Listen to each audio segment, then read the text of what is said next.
Social and political commentary from a Christian male perspective. All right. Grace and peace, everybody. We are back. Let's talk about this because this is a big problem. What we're looking at here is a top Dolton area school administrators. They're paid between $160,000 and $480,000, while less than 1 in 10 Dolton students are proficient in reading or math. This is the top paid Dolton school administrators versus student outcomes in 2023. This is bonkers.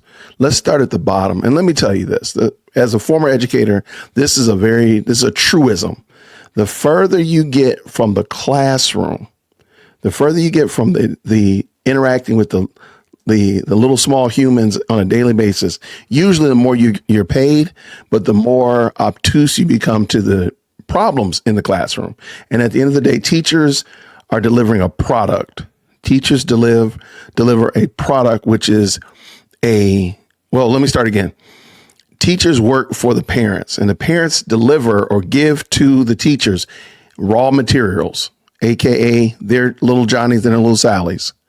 And the teacher gives back to them at the end of the year or at the end of the quarter or the end of their time in school, a finished product, a proficient reader, a mathematician, somebody's ready to go out and perform and be a productive member of society. That is the agreement that we make as teachers, as members of the education community, to the parents. So the parents are really, truly our employers. As I was a teacher, I always told my parents that I work for them. So I'm doing my best to give them the product that's the best for them. Not always what they think it should be, but within the realm of what this material could be. So if you give me wood, I can't make that into something that's concrete. If you give me coal, I cannot turn that into glass. You understand? So there's certain things that I can't get blood from a turnip, but I can do my very best to give you the best, take that piece of wood and shape it into the best ornament possible. You give me that stone, I'm going to do my very best to give you the best sculpture back possible, but I can't make it something that is not. Now, I think reading and math is hands down probably one of our primary functions as teachers, as the education community. But I notice here, everybody on this list here, except for maybe 3, are even in the school building. Now, I'm not saying that, I'm not calling into question. I think principals work really hard, and I don't put principals lump them into this, but they are responsible for the production of what goes on in their schools. But let's go ahead and look at this. Let's start at the bottom. Martinez James, okay? He's a principal, $1.39 a year. Melanie Lanes, again, special education director. That one sounds like somebody who's in central office, and they got $1.39 as well. Byron Stingerly, a principal, he's getting $1.39 as well. All of them are in Dolton School District 148, which is interesting. We're going to look at the goals of each one of these school districts, and I think it's very interesting. Let's keep it going. We've got another principal coming up, John Donnermeyer. Again, now he's a general administrator, and he gets $1.39 as well per year.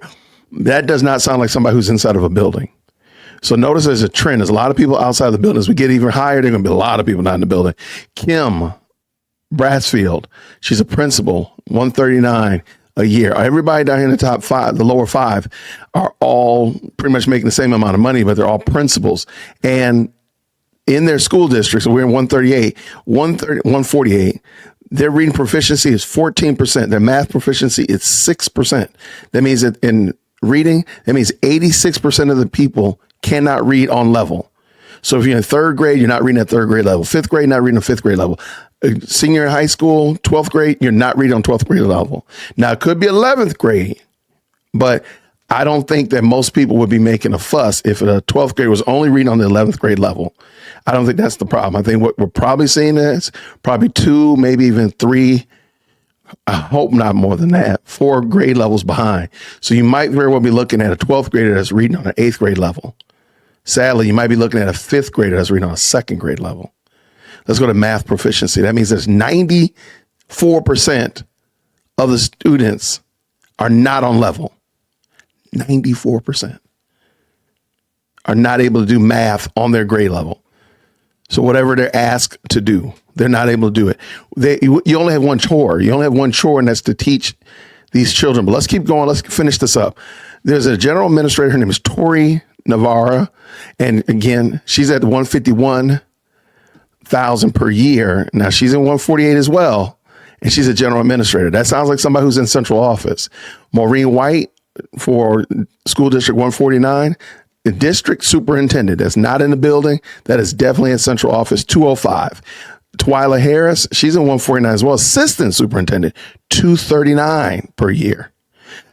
Sonia Whitaker, no relationship. Y'all don't even try it. Assistant superintendent, 267,000. And lastly, Kevin Nolte, oh my gosh, Nohelty, goodness gracious, the district superintendent, $422,000.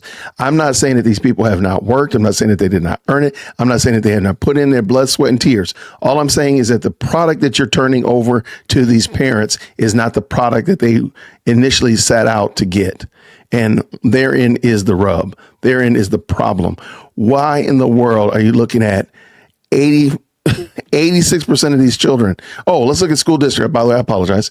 School district 149, only 10% of their students are reading on their level. That means 90% of them are not. Math, the same thing. I don't know how you keep landing at 6%. That's crazy. I'm sorry. Truthfully, I think that 6% is probably just they just gave you that. They probably just gave you that number. That's crazy. So let's look at what the school district's goal is. Like, what is their actual goal? What are they trying to do? Because I think that's going to play a role in why, in my opinion, why they're experiencing this problem. But I'd love to know what you think about it. Let me bring this in. Sorry about that. I would love to know what you think about this. Why do you think this school district is having these problems? So let's look at it. I remember when I was in APS and we were really big on these performance goals, and it was a trend that they were really hammering home. Our promise is our promise. It is our promise that all students, regardless of their economic background, ethnicity, native language, religion, ability level, or sexual orientation, will gain equitable access to a high quality education, full stop. They have access to it, but I think there's a simple problem that I think most educators will probably call out as well, that having access to it and being able to perform on their levels are not the same thing. You can have access. I have access to millionaires. I just can't do anything with it. I can go to the mall and run into a millionaire. That doesn't mean I have the same experiences that millionaire has, not even a little bit. Our commitment will remain evident through this district's distribution of financial, technological, intellectual, and human resources. But y'all only have 10% of y'all kids that are on level. Y'all, this is not the flex that y'all think it is.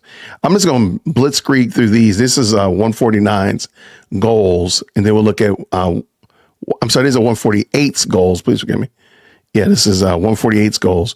Real quick, promote an environment where academic and behavior support are integrated throughout the curriculum to meet the needs of all learners.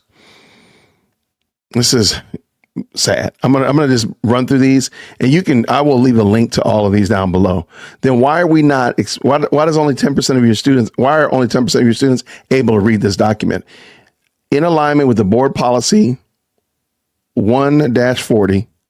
1:40, the district is committed to implementing culturally responsive pedagogy by providing all students, regardless of their ability, with equitable access to a high quality education so as to ensure that they reach their fullest potential academically and socially. Interesting. But I would love for them to explain, based upon this document here and the results that they have from their Illinois report card from 2023, do they feel they're meeting the goal? Ensure the development of a strategic technological plan, which will identify where the district is now and where the district intends to be in the future with regards to technology and infrastructure within the organization. To me, that does not help the students learn. Just as again, As a former educator, that does not help anybody learn. Sure, you can have the most advanced technology in the building. You got all the smart whatevers. But when the metal meets the road, you need to have students in front of books having the ability to comprehend and read what's on those pages. And the sad fact is that these students probably can't read this document in front of us. And that's problematic.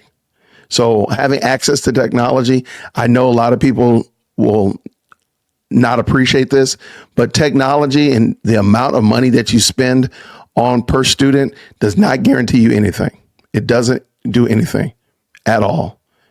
Because there are poor districts that kids are not performing this badly. There are rich districts where the kids are not performing this badly. There are poor districts that are performing probably worse than this. There are rich districts that are performing probably worse than this as well. It does not matter. The amount of money that you put into throw at the problem is not the solution. Keep going. Strengthen family, school, and community partnerships. I would love to know what they're going to, and as you read some of these goals and you get into their key strategies, like this one right here, reduce food insecurities by providing all students with a healthy meal options throughout the day. Okay, but how did that help with, I know there are going to be a lot of people that have a problem with this, but how does dealing with food insecurities help deal with this education gap? Just ask those questions. And then the last one, I think this was number 5. Yeah. Ensure prudent scholarship, or rather stewardship of financial and physical facilities, resources to best support students' learning and development while ensuring the equitable distribution of financial resources, which aligns with the robust short and long-term goals. I would love for them to explain District 148, to explain what this actually means in real time. But let's look at 149's goals. Now, theirs are a lot more streamlined, dare I say. I mean, they're very streamlined. And this is their goals for last year in this year. So the 2024-25 school year. District 149 will ensure our students meet or exceed academic standards. District 149 will enhance its use of technology to ensure students are prepared for a 21st century and beyond. Personally, I think they just took these and just kind of wrote them down, because the other one, albeit they had a lot of information in it, they actually break down what they're going to do. Whereas 148 actually attempted to break down what they're going to do to actually bring about these results. 149 is just throwing something on paper. I'm sorry, you just phoned this in. District 149 will achieve long-range balanced budget in a fiscally sound manner. I mean, there's nothing there to explain how that's going to happen. And even worse than that, the first goal is an academic, then they got a technology goal, an improved financial goal, increased family engagement. This seems like a formula, because it's the exact same thing as the other one, almost line upon line. 149 will engage parents and community stakeholders to invest, support, and improve the academic, or rather educational process. 149 will provide an environment that attracts and retains qualified faculty and invested educators. And 149 will provide a healthy, welcoming, and anti-bullying environment for all scholars and community members. 149 to the safe learning environment. 149 to the best of our ability will ensure the protection of all scholars and faculty with continual safety and training awareness. But none of that has resolved this issue. That all those things that you have, albeit I think they're well-meaning,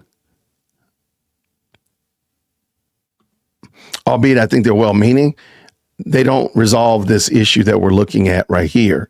So when we look at this issue and say, hey, how are y'all doing?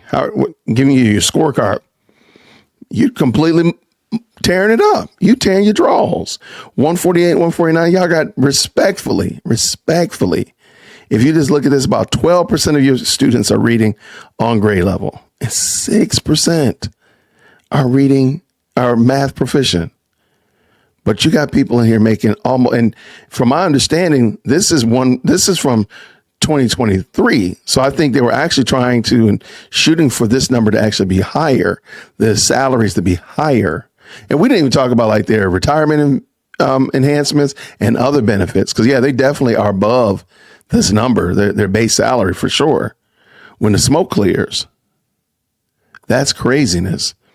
And this is unfortunate because this is one of the issues that a lot of people are talking about when they hear people from Dolton. They're like, yo, what's going on with your education system over there? And then you look at this number right here, you look at what their goals are, and your goals don't align with your results. And it's unfortunate because at the end of the day, it's these students that are going to suffer. It's these students that suffer from this because they're not able to perform, because they're not able to compete. They're not able to be functional members of society. And maybe they wanted to, maybe they feel the desire to, but because they can't and because they're not, guess what? It's going to go out here and cause chaos because I can't do anything else. I have no appreciation for anything else because I'm just phoning in my education. So let me know what y'all think down in the comments below. I appreciate y'all rocking with me. Thank you so very much for your support and helping us hit our goal of 50,000 subscribers by the end of April. I want to hear, do you all think that this is fair? Do you think this is right or wrong? Or hey, definitely, if you find a school district that's doing better in that area, I would love to give them a shine as well. So I appreciate y'all rocking with me. Thank you again. And until next time, everybody, grace and peace.